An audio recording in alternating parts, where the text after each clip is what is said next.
নমস্কার। আজ আমি আলু মটরশুঁটি দিয়ে ফুলকপির ডালনা রান্না করছি। এখন সারা বছরই ফুলকপি পাওয়া যায়, কিন্তু শীতের সময় আমরা ফুলকপিটা বেশি খাই এবং অনেকটাই টেস্টফুল হয়।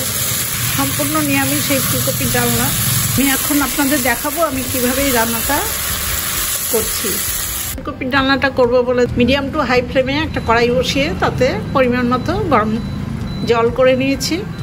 সেই জলে আমি একটা মাঝারি সাইজের ফুলকপি মাঝারি সাইজ করে কেটে কিছুক্ষণের জন্য ফুটিয়ে নেব। অল্প সময়, সেদ্ধ করব না। কিন্তু এই ফুলকপিতে বেশিরভাগ সময় নোংরা বা পোকা থাকে, সার থাকে, বিভিন্ন কেমিক্যালস থাকে। সেই জন্য একটু গরম জলে একবার ফুটিয়ে নিলে সেই জার্মসগুলো নষ্ট হয়ে যায়।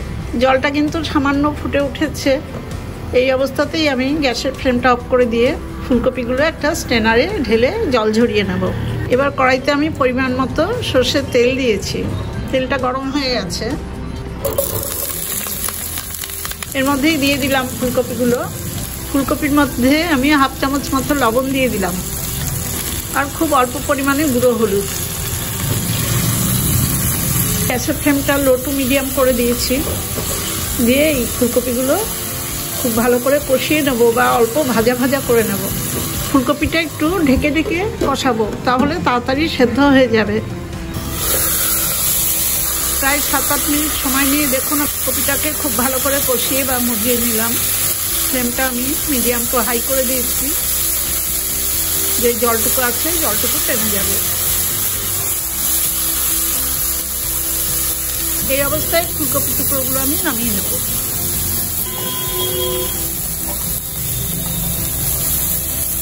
কষিয়ে নেওয়া ফুলকপিগুলো আমি নামিয়ে নিয়ে কড়াইতে আমি আবার সরষের তেল দিয়ে দিয়েছি 2 টেবিল চামচ। দিয়ে তেলটা গরম হয়ে গেছে। এখন একটা তেজপাতা মাঝখান দিয়ে ভেঙে ফোড়নে দিলাম, আর দিলাম হাফ চামচ গোটা জিরে। গ্যাসের ফ্লেমটা আমার লো টু মিডিয়াম আছে। দেখুন ফোড়নটা ভাজা হয়ে গেছে। 2টো আলু আমি এরকম চৌকো করে কেটে নিয়েছি।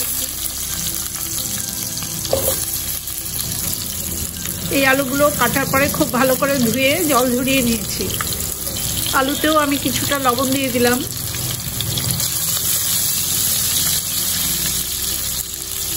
এই আলুর টুকরোগুলো আমি একটু ঢেকে ঢেকে ভালো করে ভেজে বা কষিয়ে নেব। আলুর টুকরোগুলো আমি 5-6 মিনিট সময় নিয়ে ভালো করে ভেজে নিলাম।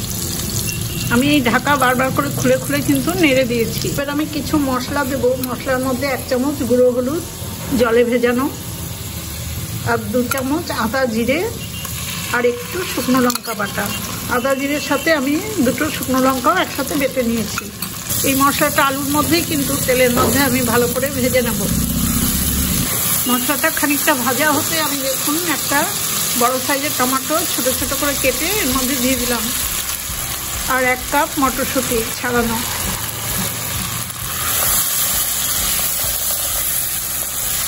আমি টমেটো কিন্তু গ্রেট করে দিইনি, এরকম টুকরো করে দিয়েছি। এরকমভাবে দিলেও খেতে খুব ভালো লাগে। আবার ঢেকে দিলাম লো টু মিডিয়াম আছে। আমি এই ঢাকা দিয়ে মটরশুঁটি আর টমেটোটাকে ভালো করে মজিয়ে নেব। আবার আমি 7-8 মিনিট সময় নিয়ে আলু, মশলা, মটরশুঁটি সব খুব ভালো করে কষিয়ে নিলাম। টমেটোগুলো দেখুন নরম হয়ে যাচ্ছে। আলু আর ফুলকপিতে আমার লবণ দেওয়া ছিল। এবার একটু তরকারি পরিমাণে হাফ চামচ মতো লবণ দিলাম। সমস্ত মশলা ভাজা ভাজা হয়ে গেছে, তেল ছেড়ে এসছে। এই অবস্থায় আমার ভেজে রাখা বা কষিয়ে রাখা ফুলকপিগুলোও দিয়ে দেবো।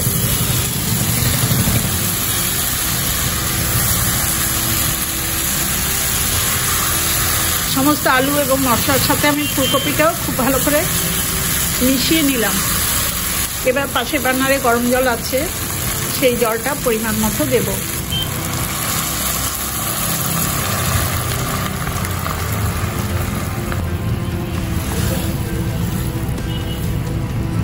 জলটা খুব ভালোভাবে আমি তরকারির সাথে মিশিয়ে দিলাম। লো টু মিডিয়াম আছে। আমি রান্নাটা আবার একটু ঢেকে দেবো। 5 মিনিট পর আমি ঢাকাটা খুলে নিচ্ছি। আলু এবং ফুলকপি খুব ভালো সেদ্ধ হয়ে গেছে। 1 চামচ আখের গুড় দিলাম। আমি এটা 1 চামচ চিনির বদলেই দিচ্ছি। চিনিটা একটু এড়িয়ে চলার জন্য গুড় দিলাম। সুগারের রোগী কিন্তু গুঁড়ো খাবে না, চিনিও খাবে না। রান্নাটা প্রায় হয়ে গেছে। 1 চামচ বাটা গরম মশলা একটু জলে গুলে দিয়ে দিলাম। গরম মশলাটাও মিশিয়ে দিলাম। সব শেষে দিলাম 1 চামচ ঘি। এরকম রান্নাটা কিন্তু একটু মাখামাখাই হবে, খুব বেশি গ্রেভিও হবে না। ঘিটা মিশিয়ে দিয়ে আমি রান্নাটা আবার ঢেকে দিলাম।